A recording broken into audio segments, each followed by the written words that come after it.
Let me take a sip because, y'all, I'm trying.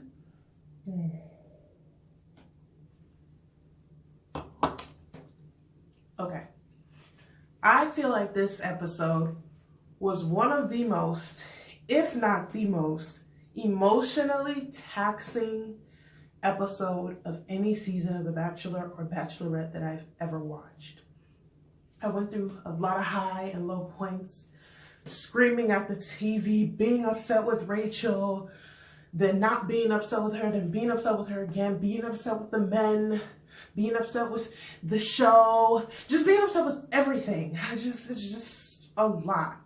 And so I'm just gonna start at the beginning. We pick up where we left off last week, and Peter and her are in their stage right before they go into the fantasy suite.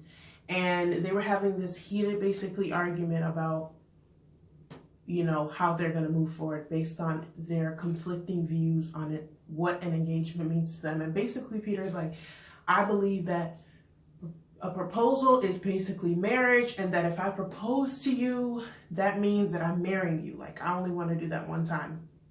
And Rachel obviously believes that she wants a proposal no matter what, and that she sees it as like, not so permanent. I'm not saying that, well, I think that's what she's trying to explain, that it's not that she's getting into it thinking that she wants to break up with you, but she sees it as more of like a commitment, and then you work on the relationship. So pretty much what a lot of the couples on this show have done, got engaged and then dated, or like been engaged for extended periods of time. So they're having a very heated, heartbreaking, heart-wrenching argument, and they come to a standstill. And I think Rachel appreciates his honesty and willingness to stick with his morals and his values and what he believes in. But I also think that she's very hurt because she sees this as, you know, a part of the show and a part of what she came here for, and she can't see herself leaving without a proposal. So they basically come to a standstill and decide that, you know, they'll figure it out. So she takes him into this fantasy suite.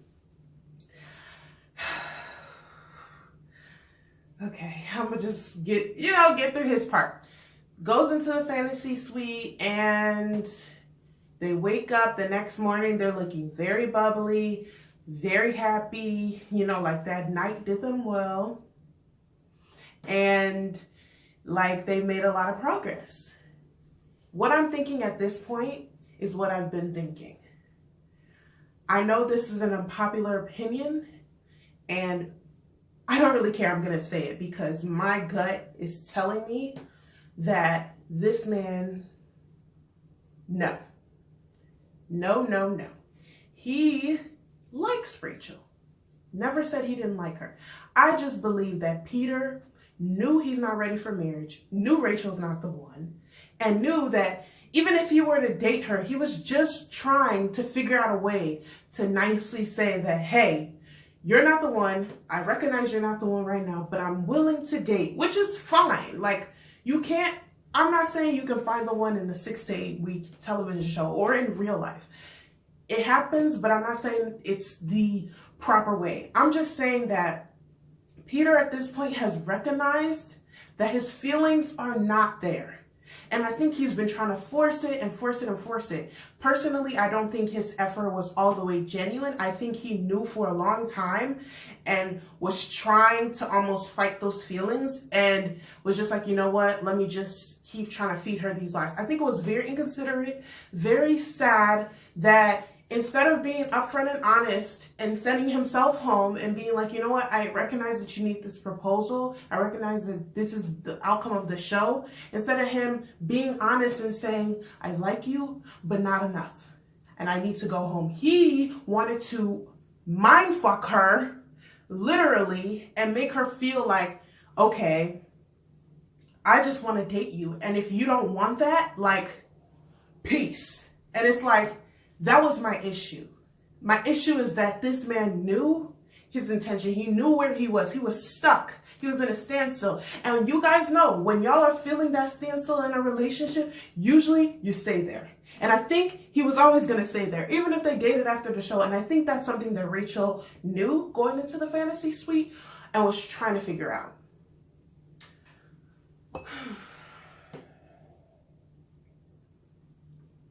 So they come out of the fantasy suite, look pretty much a little more refreshed, look like they got to the bottom of some of their issues.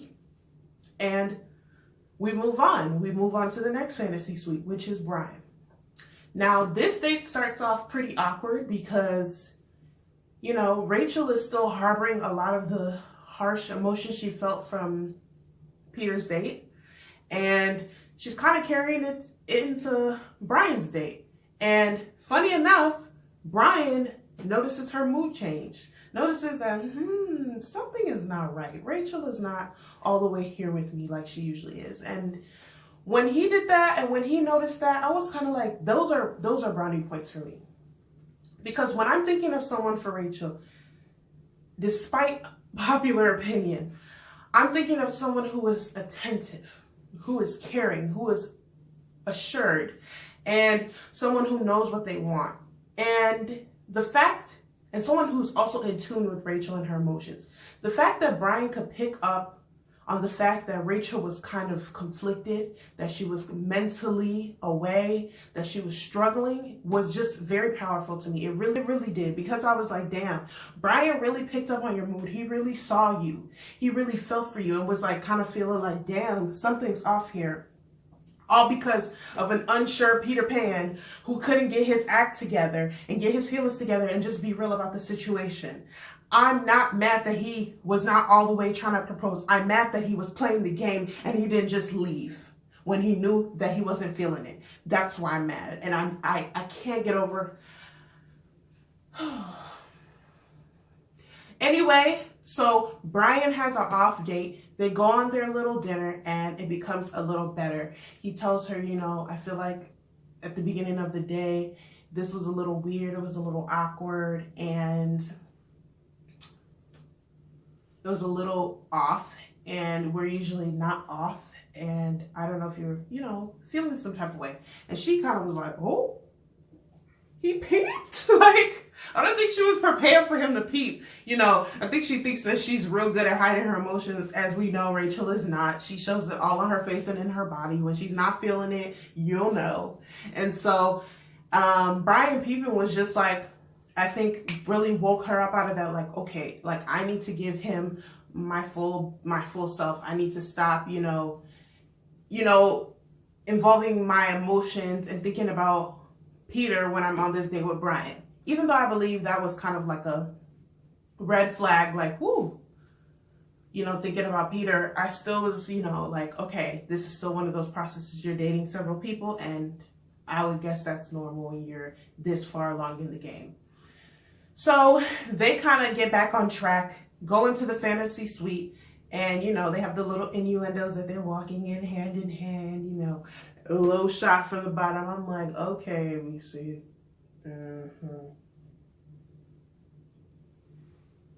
And they wake up, and she's even more giddy than she was when she woke up with Peter. Ooh, she is hopping in Bryan's arms. She is swinging. She was damn near swinging off the ceiling, ceiling fan, if you ask me. She was so giddy, so happy. Her eyes were like bright. And these are the things that I want Bachelor Nation to really notice and observe. I want them to see her genuine happiness, how she reacts, the energy that they have, the connection that they have, how they leave wanting more. Those are the things I'm looking for. But anyway, we move on. They say there's a rose ceremony. I was a little pissed because, you know, at this point we haven't seen Eric all episode. And I'm like, so we just don't forget there was a whole other contestant that y'all didn't even show a scene of?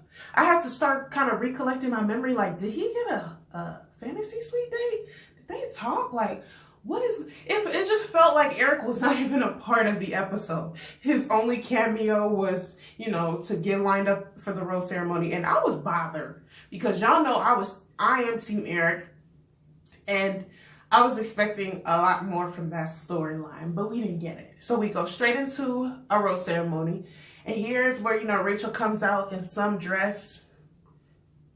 It was a no. It was this really long, like, almost like long sleeve, what do you call that? Corset top with a long, like, satin skirt.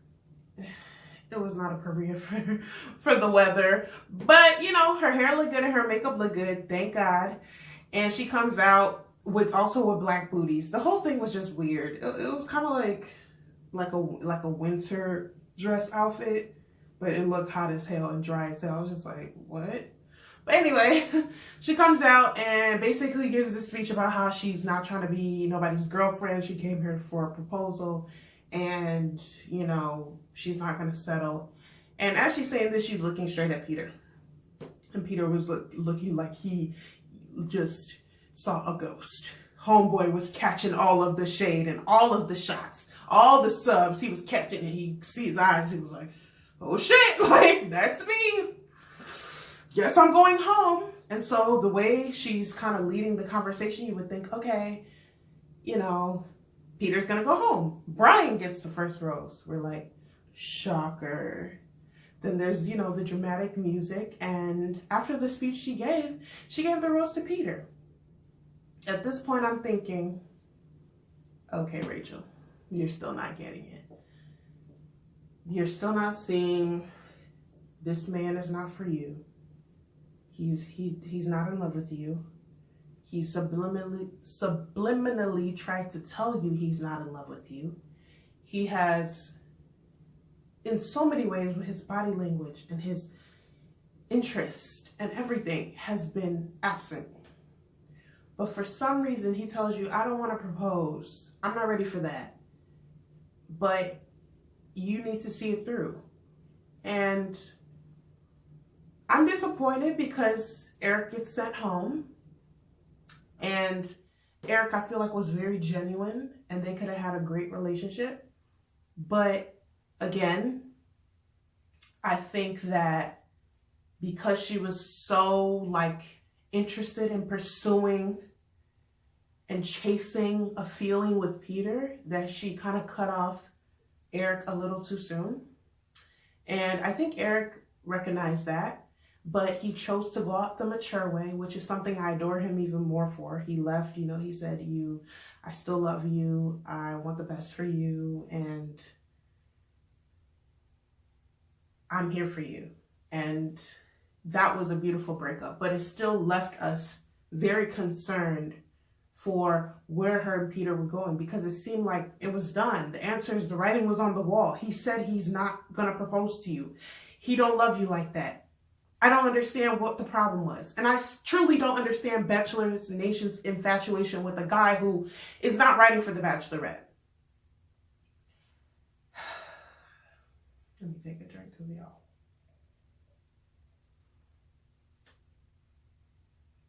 I'm so hurt. I'm mostly hurt because I feel like Twitter was so brutal to Rachel tonight. They were calling her all types of names because they didn't approve of her decision and how she reacted to the men. And they were holding her to standards that I've never seen any other Bachelorette be held to. And it was very frustrating.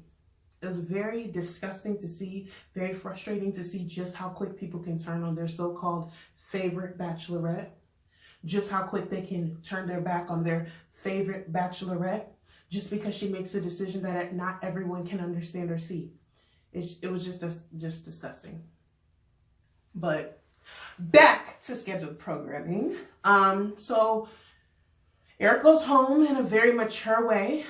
And I'm very sad to see him go. As y'all know, I think he just grew tremendously over this show. And even though we didn't even get to see him this episode, you didn't have to see him, because you know, like, I didn't even have to see him in this episode to know that, okay, that relationship was real. Those feelings were real. He's still such a good guy, and he's going to be a great catch for someone. I respect that 100%. I'm sad, and I was very sad to see him go, and I was screaming at the TV. But it's fine. That relationship is dead. And so we segue out into the live part of the show. All while this is playing, her and Chris Harrison are like watching the show together. First of all, that was one thing that started me off annoyed. Why is it that why is she the guinea pig for every single thing they want to do on this show? Like, first, you know, they have guys meet her on the live show. Then they let her announce it. Then she's announced before she's off the show. There's too many like things that they're doing new the season of first. It's just too much. And it's starting to feel very frustrating and annoying. I felt like it was so unfair for her to have to kind of watch the finale with everyone literally watching her, with the world watching her expressions. You know, when you're seeing something for the first time, you want to just be able to react freely, like, oh my God, I did that. Oh, why did I do that? My hair. Oh, why did I leave? Oh, no, why did I say that? She can't do any of that because literally America's eyes are on her, and probably producers who are like, stay stoic, stay in character. And she has to like be emotionless. I just would hate for that to be the way I see my like last days of this show. I'd be so pissed to not be able to just watch it in the comfort of my home like every other person has gotten to do on this show. It's just ridiculous. It's just crazy. I was just very annoyed by that decision. And just consistently giving her the short end of the stick. I'm just over it. It's just so incredibly frustrating. But anyway, so while they're doing the live part, when Eric gets eliminated, they bring him out, and oh, Daddy fine, Daddy was looking like a snack baby. Oh, oh, beard was constructed, hairline was popping, outfit was like, this man is fine. I told y'all we missed it, right? I told y'all a few weeks ago that I peaked now, right? Oh, this train is nice. I am so on the Eric train, like, he needs to be Bachelor ASAP. Forget all the other contestants. Forget all the other pitches. Eric for Bachelor 2018. We are here for it. He looked fine. And then the conversation they had was just so real. So, like, just, he genuinely was just like, how are you doing? Are you happy? Are you good with your decision? Just asking questions about her well-being. And again, this is what makes me believe that he was genuine. And this is the type of guy and the type of energy we're looking for when you say you care about someone. And he just put that all out there and was just like, you know, checking in on her and just putting aside his own hurt and his own, how he was blindsided. He just was caring about her. And that was just amazing to see. It's just like another point for Eric. Like, he goes down in Bachelorette history at just like a glow up and a genuine, kind-hearted, bomb-ass, fine-ass man. Oh my God, he's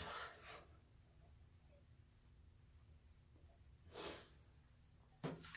So then, after that rose ceremony and after we've seen the live, you know, reconnection between Eric and Rachel, we go back into the show and she's on her final date with, I think she's on her final date with Bryan.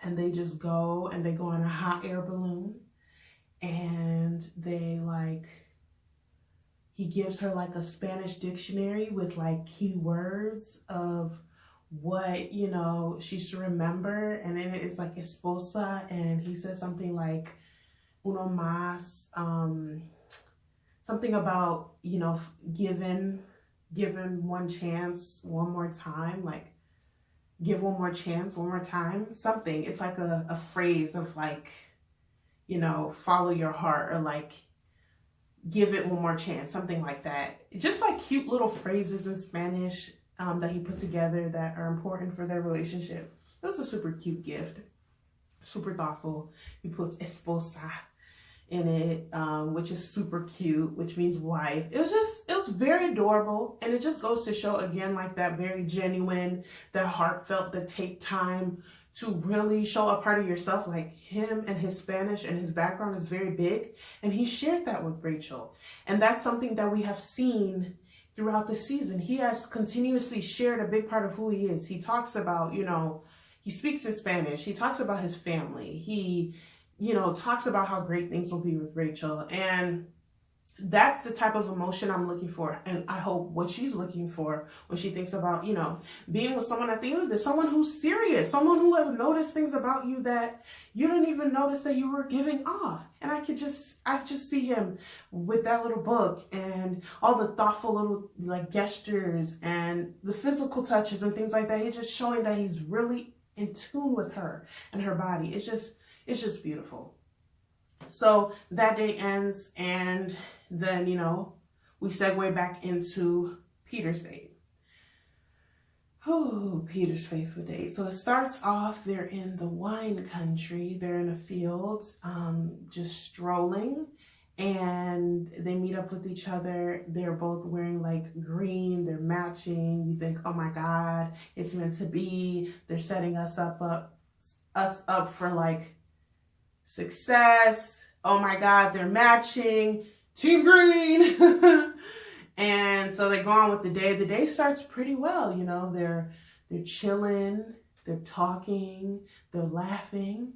And then somehow they end up on a ledge where they could have basically fallen off and died. But we don't talk about that. We talk about the conversation that they had. And Rachel's facing him. And again, they get back into this argument of proposal and where they stand again.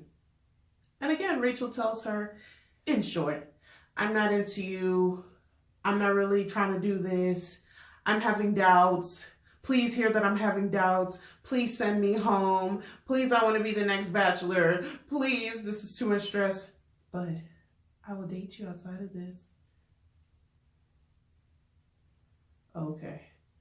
So she again says she sees or feels no clarity from their conversation. They're back in the same standstill of he feels like he is not ready to propose, and she feels like she wants a proposal.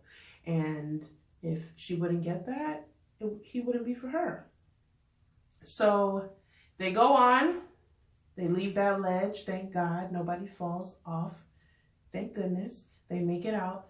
And at some point, I guess that's the end of the date, and Rachel is feeling so like emotional that she goes to his room to go and talk to him. And in his room is where shit just goes to the left. Lord.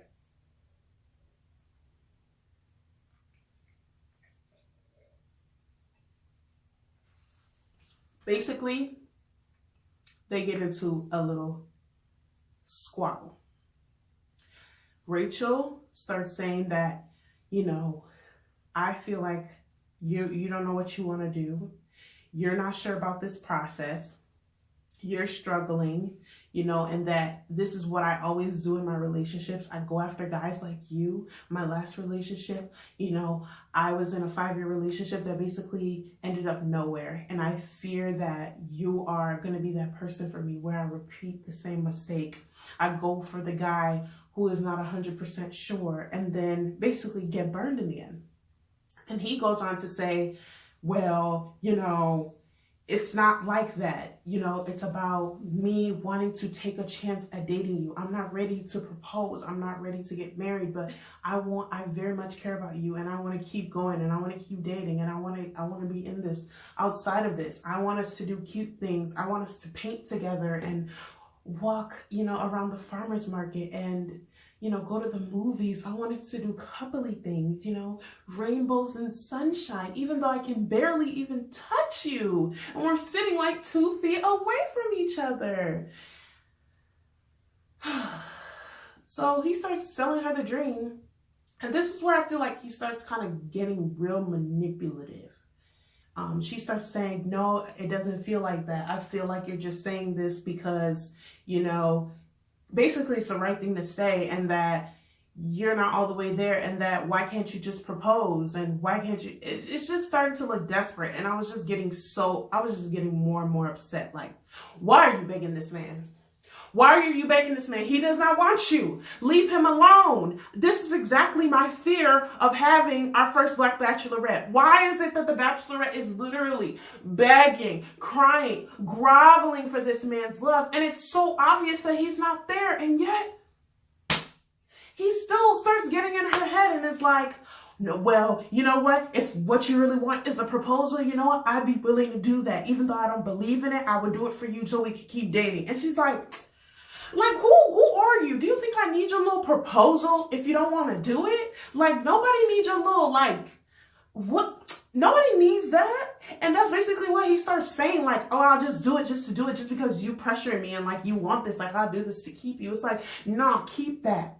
That's exactly the issue, is that you know that you're not here for this. You're not trying to propose. You're not really in it. And I think, like, at this point, the setting that they're in, he should know if his feelings are to that point where he would continue to date, continue to love, and put that effort in. And everything that he's shown me thus far as body language, as far as what he's saying and how contradicting everything seems in relation to how the energy that he gives off, is just telling me that there is nothing wrong with you not loving her.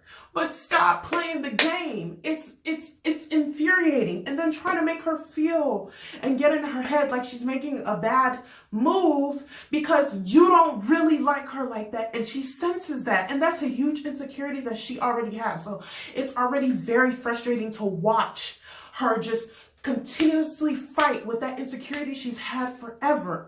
And I know deep down she knew that Peter was not really into her. And she tried and she tried and she tried to get him to come around. And she tried. And that's the part that hurts the most, is because people, for some reason, they ignore all of that. They ignore all of the things he didn't do. They ignore the body language. They ignore them sitting 2 feet apart. They ignore every calculated move he made, everything he said, and how it is okay for him to not want to propose and only want to propose once. But he knew that Rachel was not the one for him. And he knew in his heart that he probably wasn't going to feel that soon or at all, ever.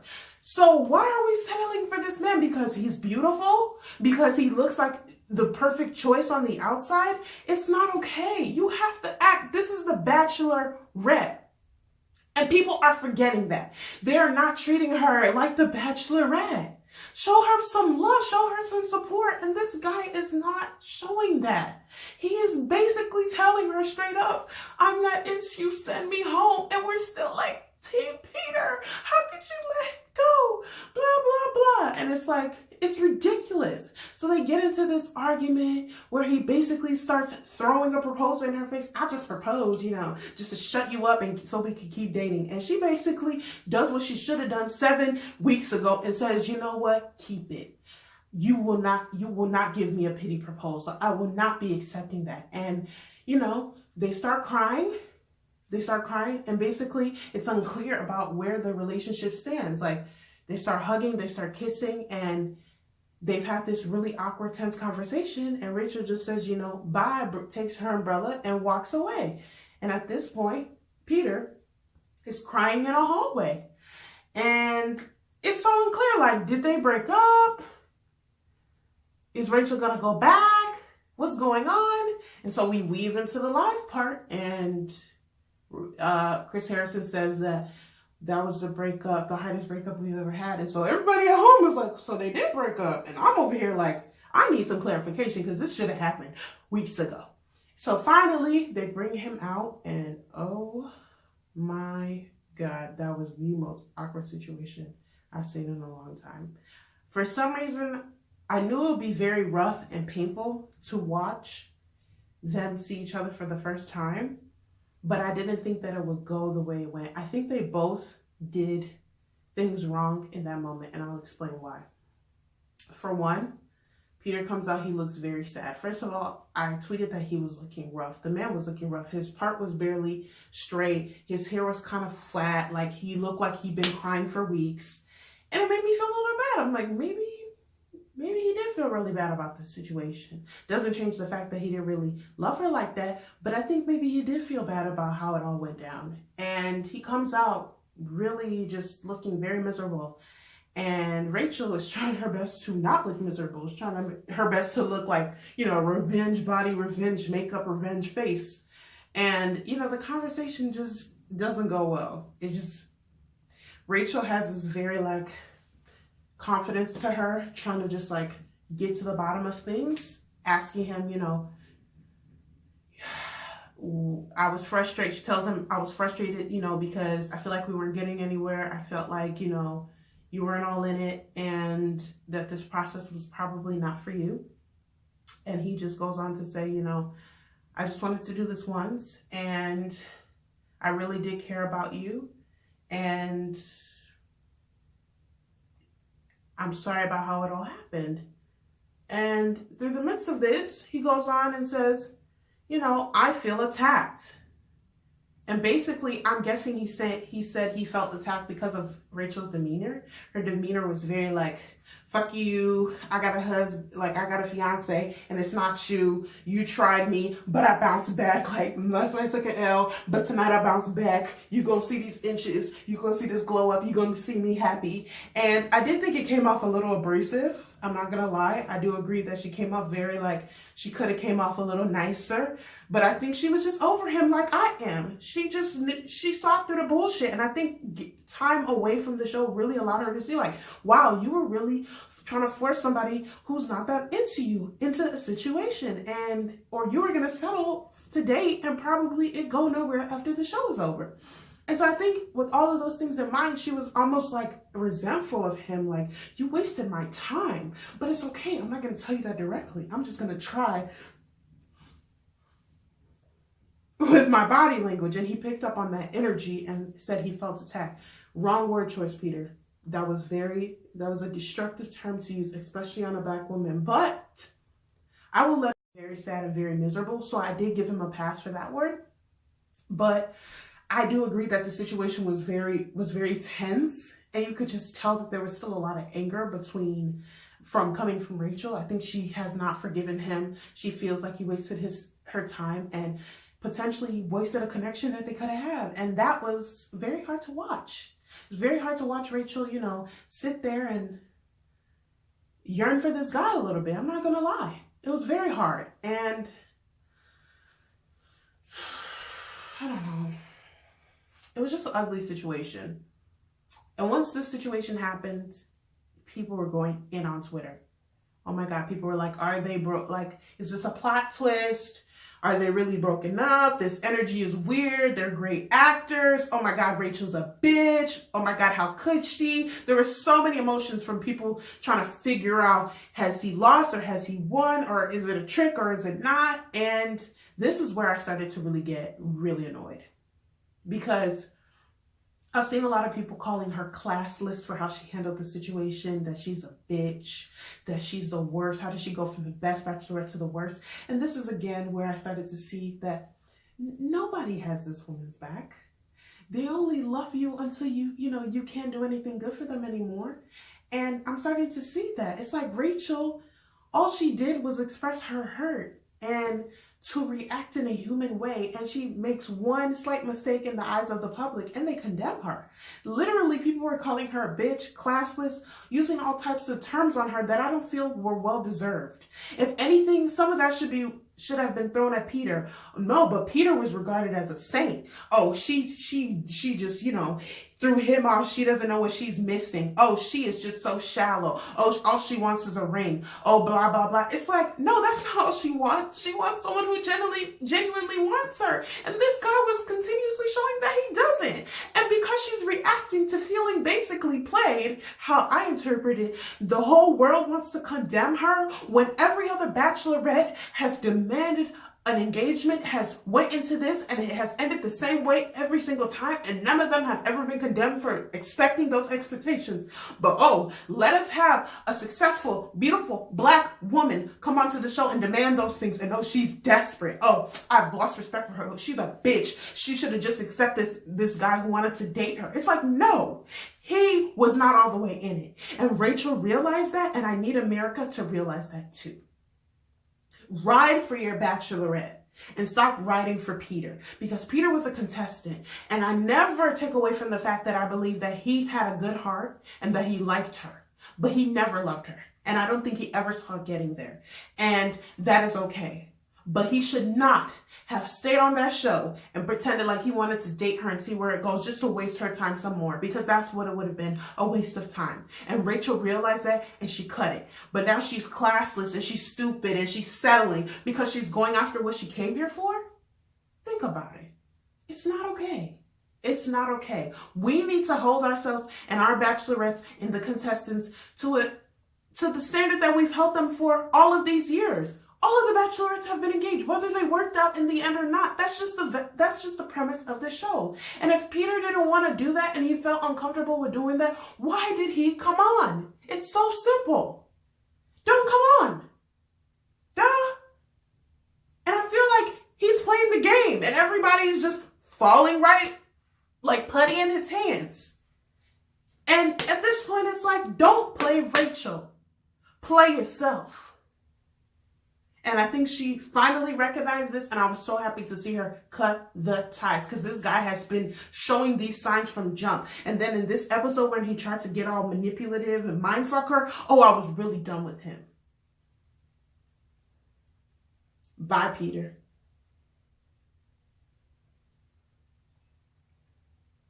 So at this point, everybody's pissed.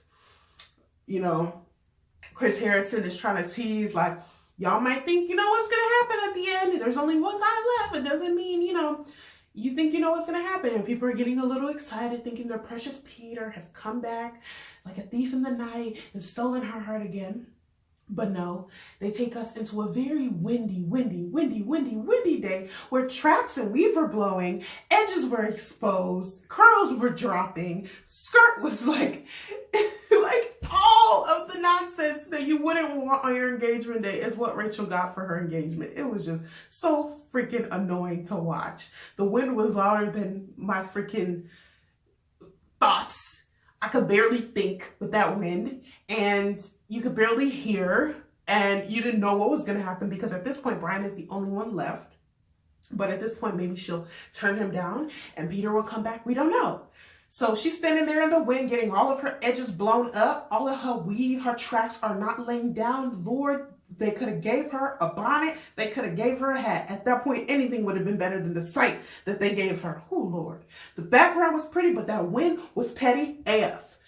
And so Bryan comes out and he basically starts saying, you know, ever since the first day I saw you, the chemistry was explosive, and it just kind of built from there.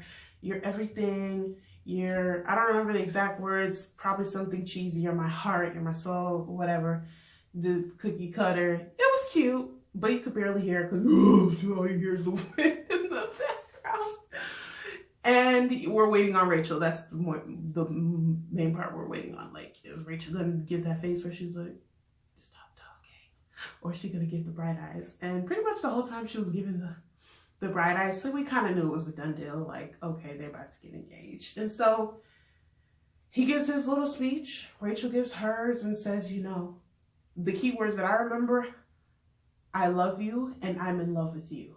And I believe that she said that she loved all of the three guys left, but she was only in love with her last guy. And he gets down on one knee and proposes to her with a teardrop diamond.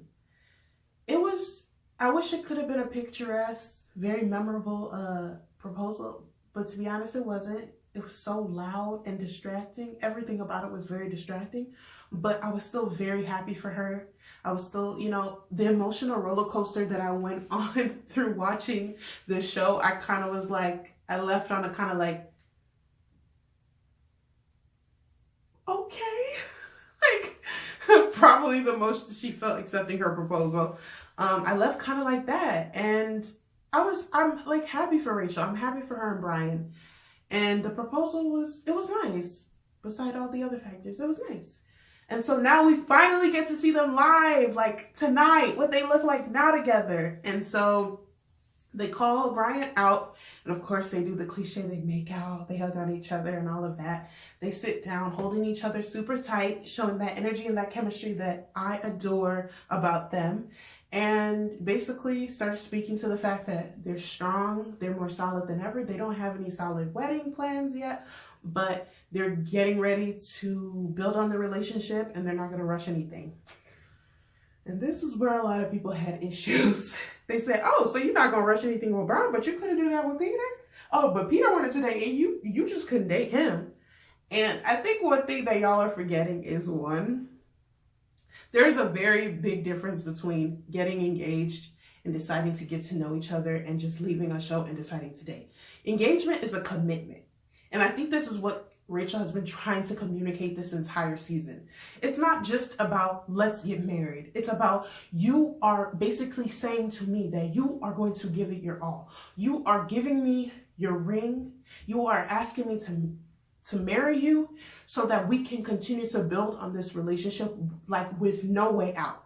This is like the ultimate commitment to say we are really going to work on a relationship. And of course, in the past, it's not guaranteed to work, but it means something. When you say that's my fiance, it's like you better have tried and exhausted all avenues before you say you're splitting. You understand what I'm saying? Versus if you're just dating someone, you could dump them through text. There's no, when am I going to get my ring back? There's no, you know, what venues have we booked? There's no families probably asking, when's the guest list coming out? There's nothing involved about wedding stuff. And that's the difference. It's a real commitment.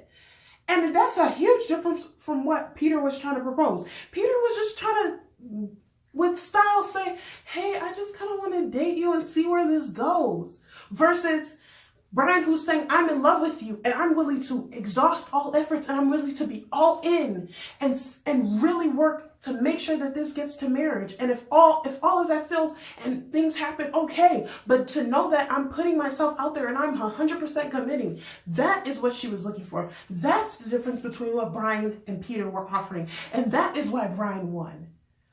And a lot of people will say, oh, she let the best thing about her get away. Oh, she settled. Oh, she allowed a proposal after crying for hours and hours and hours after her and Bryan broke up. True. I was feeling some type of way about that too.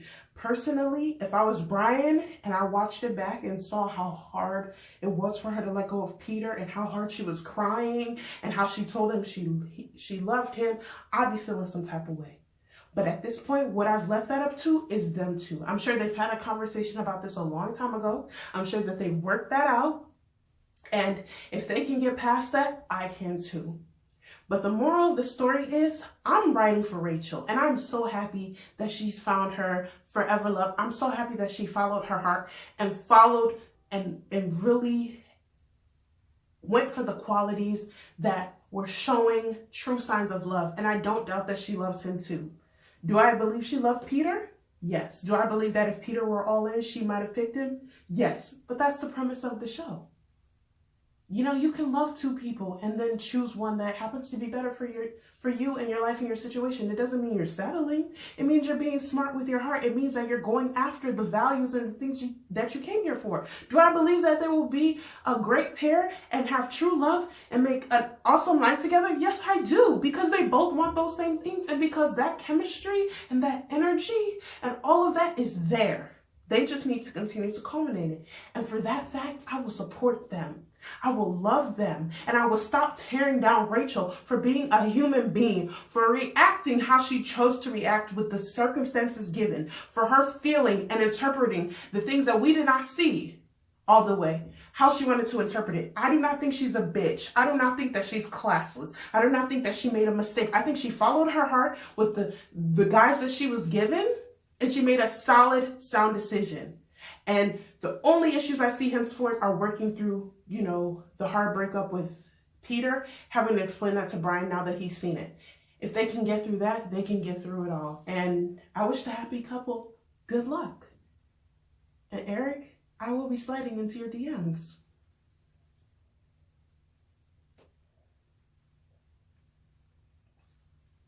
I can't even believe I got all of my thoughts out. Like, this has been literally an emotional roller coaster. Watching this whole show, I can't tell you how many times I screamed at the TV, no, Rachel, you're making a mistake, I hate you. And I was like, okay, I see what you're doing.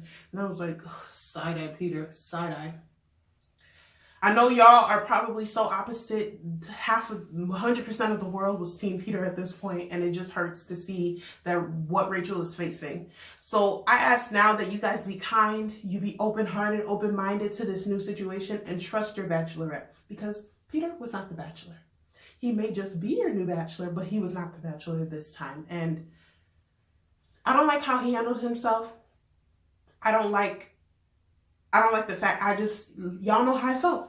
I don't feel like he was all that into her, and I think that Rachel picked up on that, and I think that Rachel made a sound decision, and that she's gonna go far for it, and people might not understand that now, but they will eventually. And yeah, thanks for sticking with me. I know this is probably long as hell, like even longer than my other ones, but y'all are the real MVP, like the real MVP. Gosh, please like, comment, and subscribe. I so enjoy doing these. If there's any other shows y'all like me to review or talk about, or just visit my channel for other content, you never know what might pop up. I'd love to continue this conversation in the comments. Leave them down below. And yeah, Rachel's engaged, y'all. There is a silver lining. She's happy and she's engaged. So stay tuned, support her, support our first Black Bachelorette, and be kind. All right. See y'all in my next video. Bye.